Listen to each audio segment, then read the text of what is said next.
What is good, Ninja? OJ over here from PlayerEssence, and welcome to the PE Nintendo Switch and gaming news video. Today, not too many topics as far as what's going down, but I will have another video tonight in addition to a live stream of Mario Kart 8 Deluxe, so make sure you check out the Patreon page for that, and everyone else that they want to join in, just make sure you keep it locked on PlayerEssence around 4 p.m. PT, that is 7 p.m. Eastern time for the live stream. But let's get into the news here. So Konami is talking about more Nintendo Switch support, returning to Castlevania, Super Bomberman R support. So the following comes from Mike Tendo64 interview with Richard Jones, a European brand manager at Konami, on Nintendo Switch support, or more Nintendo Switch support. Quote, "All I can say is that there is a lot of internal discussions going on within Konami regarding what games we can bring to the Nintendo Switch, other than Bomberman, a game which we are well aware of its heritage and how loved it and Castlevania is.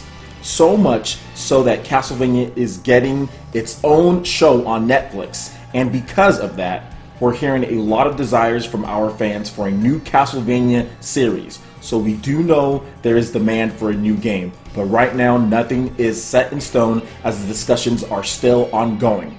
On how long Super Bomberman R will be supported, while I can't say how long or how far we will continue to support Super Bomberman R, I can say we do have plenty of other ideas in the works and have a few big updates on the way. For example, while I can't announce anything for the version 1.5 update, suffice to say there will be more stages and other things. But although I can't confirm there will be more costumes / characters, there may or may not be some more later down the line. We'll just have to see how it goes." So very vague on a lot of things, but the main thing that I want to discuss here, obviously Super Bomberman R is great. Konami is aware of demand for Castlevania. They're looking and seeing how well Super Bomberman R did and the fact that people want that. Even so much so that it is getting a Netflix show. With Castlevania, with Konami, and what they're saying here, they're tying it together to the point to where, hey, we know that there's demand for a game, and we also have this Netflix Castlevania thing coming out, so therefore I thought it'd be a good time to talk about, as far as Castlevania the franchise and it coming back,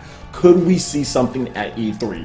Obviously, we have Bloodstained Ritual of the Night that's coming to the Nintendo Switch. Thank you for that. Koji Igarashi, love the fact that he's bringing it to there. Unreal Engine 4, another game using that engine, and it looks beautiful. Game Informer went hands-on with it and said that it's really freaking good at this point. So I'm looking forward to seeing what that game offers. But Castlevania is something that's Konami's game. It's their franchise, and it's not going anywhere. They're not going to sell it or anything. Obviously, they want to reinvigorate the name of Castlevania. That's why they're doing this Netflix show, and I think that that could be accompanied with a game maybe later down the line. Could we get the first reveal at E3 at Nintendo's press conference? Maybe there's something in the works. Super Bomberman R sold over 500,000 copies so far, or at least shipped over 500,000. So Konami has gathered money from 500,000 copies plus of Super Bomberman R. That is very good for how short of a development period that game had, and just the style of game that it is, selling at $50 a pop. So I'm pretty sure they've made quite a bit of money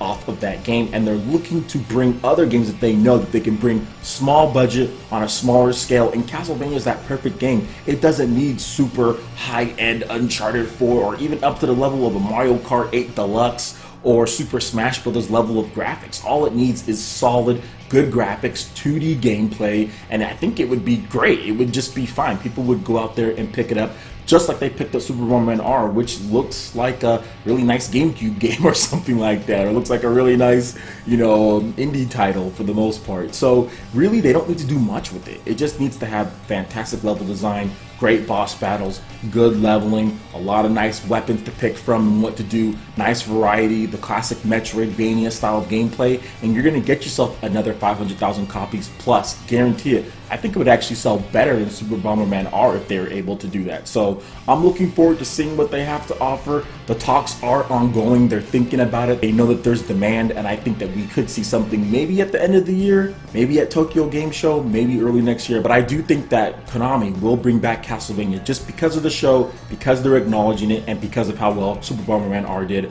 on the Nintendo Switch. Alright, and moving into this last article here, we're going to talk about the fake leaks that are going up, guys. And this is the time of year. This is the time of year when all of the April Fool stuff happens in June, right?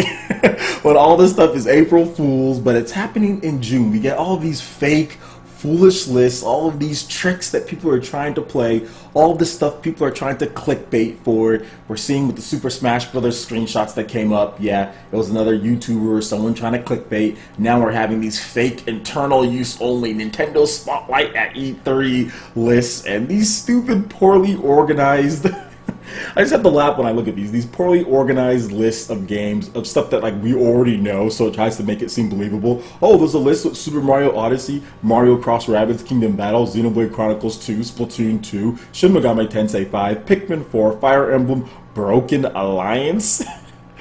Oh god, so you put out these lists with a bunch of garbage mixed in with stuff that we already know that's already been announced, and then people try to say, oh look, it's real, right? No. No. This list that I've been getting, people have been floating around for a while now, it's fake. And I've had multiple people link this list to me multiple times over the past 2 weeks or so, 2 or 3 weeks, and it's just not real. Now, some of the games on here are obviously real, right? A lot of them on here are real, but there's a lot of stuff on here that's like, okay, what do you mean here? So they're saying Tekken 7, Overwatch, Call of Duty World War II, and Marvel vs. Capcom Infinite coming to Nintendo Switch. I don't think so.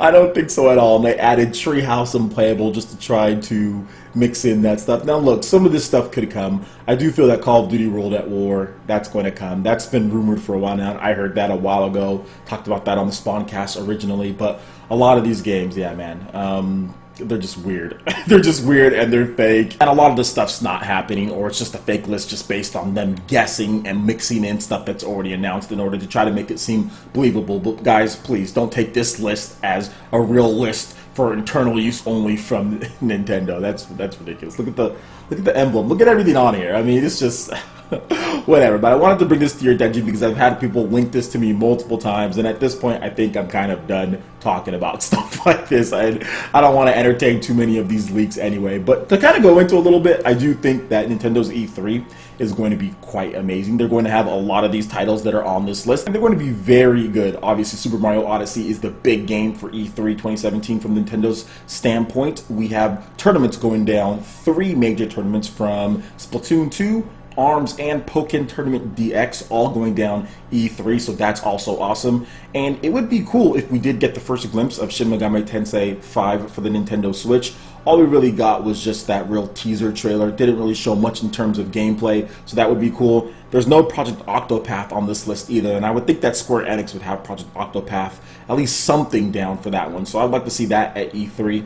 But this is kind of deviating into what I want to see at E3 and my most anticipated list and all that, which I still need to do, thinking about doing a live stream so I don't have to worry too much about editing all that together. Maybe bringing on some other YouTubers and stuff. So go ahead and give me your thoughts on the topics that we discussed in terms of like Castlevania and Konami, what they're doing there, and just your overall impressions as far as E3 in the comment section below. I would love to hear what you guys have to say. Alright guys, that wraps it up for this video here. Go ahead and check out the links in the description below. Facebook, Twitter, social media. Give us a like and a follow. Really helps to spread the content of PlayerEssence across the interwebs in addition to YouTube. Also make sure you check out our Patreon page. Pledge any tier, get entered in to win awesome prizes and contests. We have prize $10 eShop tournaments for Mario Kart 8 Deluxe and more. Plus we have Discord voice chat for our live streams. So a lot of great stuff. Check out the Patreon page and support PE Live and PE Arena right here on PlayerEssence. Also make sure you hit that like button if you did like this video. Lets me know you guys want more content like this going forward in the future. And subscribe to PlayerEssence for the latest news, reviews, discussions, and more. Thank you so much for watching, and we'll catch you ninja in the next video.